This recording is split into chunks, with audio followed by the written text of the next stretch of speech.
Dan Illman, Mike Beer, the feature race at Saratoga on Sunday is the $100,000 Better Talk Now Stakes. 3-year-olds going a mile on the inner turf. Play the race in the card with a DRF Bets account. Sign up, grab $100 in deposit matches and start firing away. Learn more at drf.com/bet.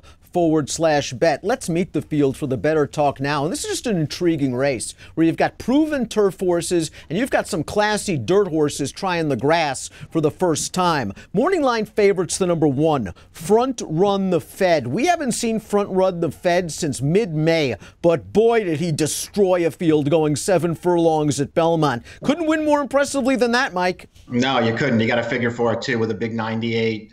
He's going to stretch out here, but he's doing it from a nice inside post, and he went 2 turns at Gulfstream, Dan, last December. He did not run poorly in that race. I don't think this distance is going to get this horse beat, and he's very good. We got a Breeders' Cup winner in this field. The number 7, Bulletin, took the Breeders' Cup Juvenile Turf Sprint to make it 2 for 2 in his career. Then he won his seasonal debut at Keeneland. What happened last time out in the William Walker Stakes? It's not like there was a lot of pace. He was 1 to 10. He got beaten by a filly. That filly's nice. She came back to finish second in the very one at Pimlico with an 82 buyer. But I wonder if something went wrong because that race preceded a layoff, and now Bulletin's got to stretch out. Yeah, you would think that something happened there because he hasn't run since that race. And he didn't really have an excuse either. He was under a ride basically from the start of that race, and he never looked like he was going to win.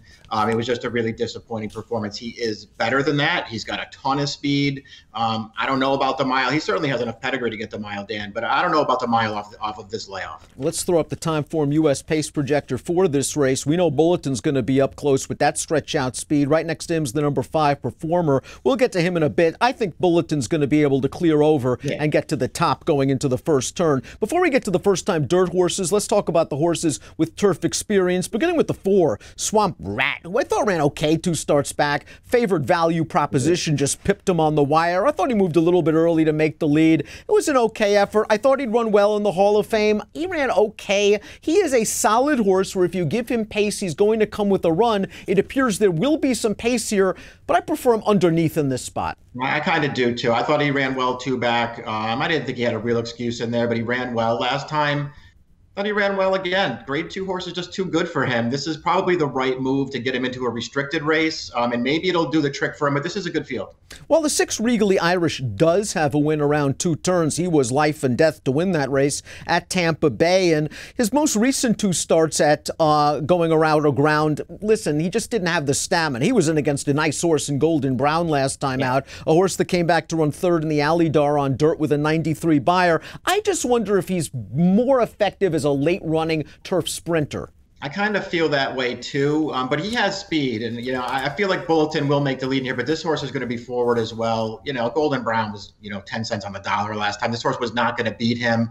He still ran okay, but I'm with you. I think he's better sprinting. First-time turf for the 2, Our Brain Trust, who did some very nice things on the main track. Won the Tremont as a 2-year-old, 2nd in the Jerome, 3rd in the Grade 3 Withers behind Tax, who runs in the Travers on Saturday. The Rebel was a disaster. He's been freshened by Mark Casse. Now, I wish there was a little bit more turf in this family. He's by Freud, an excellent turf stallion, no doubt about that. And it is the family of Hasten to Add who won the Laurel Turf Cup. But the dam was unraced on the surface, and she's only foaled 1 turf winner from 3 to try. Yeah, I feel the same way you do. I think this is a nice horse, and the mile I think is a fine distance for him too. I didn't see enough turf pedigree to make me want to bet him here. But if he's in that 8 to 10 to 1 range, I won't argue. Bourbon War ran 2nd in the Fountain of Youth, compromised by a lack of pace in the Florida Derby, then tried the Preakness in Belmont and was in a little bit too tough. This is a nice spot for the turf debut, and he's got that turf pedigree. Tappet, the great Tappet, is a sire. 11% winners with first turf runners. My Conquistadore was a Grade 1 winner on Synth, but she was a first turf winner and loved the green. Yeah, Grade 2 winner on turf, stakes, graded stakes placed multiple times on grass. This horse has a lot of turf pedigree. It's also interesting. He's a good dirt horse, but he was entered for turf in his career debut. He got rained off and he won, so they just went forward with him on the main track. But they were thinking turf with this horse right along. Let's take a look at our top selections for the Better Talk Now Stakes. Your top pick, the number 5, Performer in here. Well, Performer's entered on Saturday on Travers Day on the undercard in a dirt race. He's 5-2 on the morning line there. He's got a big turf pedigree. He's by Speightstown. The Speightstowns can do anything. He's a half to one of our favorite Shug turf horses. Breaking the rules, a stakes winner on the turf. The Dam was a first turf winner. The Dam's a half to Parading, who won the Dixie. This horse just screams turf. Distance isn't going to be a problem. And if he's sitting second off Bulletin, there's a very good chance he inherits this at the 3/16. It's exactly the way that I looked at it, Dan. I don't mind him stretching out here. He's all turf. And you know what? They bet this horse first time out. And you don't often see Shug's horses get pounded like that. He actually ran pretty well. He was real good off the layoff last time. He sat a nice trip in that race. He won with something in hand, it looked like to me. The horse that he beat came back and ran a really good race at Saratoga. There's a lot to like about this horse. I'm going to go with Front Run the Fed. I was just too impressed with the way he won at Belmont last time out. He just seems logical. I think he trips out, saving ground in behind the leaders for Chad. I don't worry about layoffs too much with Brown. I like the experienced horses in here. I went 1-4-7. You're going with Performer. Yeah, I'm going to try Performer here, especially if the morning line holds up. I'm not way against Front Run the Fed. He's the horse to beat. I'm a 5-1-3. Really interesting stakes race at the Spa. A little bit of everything in the Better Talk Now. Going a mile on the inner turf. Get involved with a DRF Bets account and that $100 deposit match. Learn more at drf.com/bet. Approximate post time for the Better Talk Now, 4:46 Eastern. Best of luck.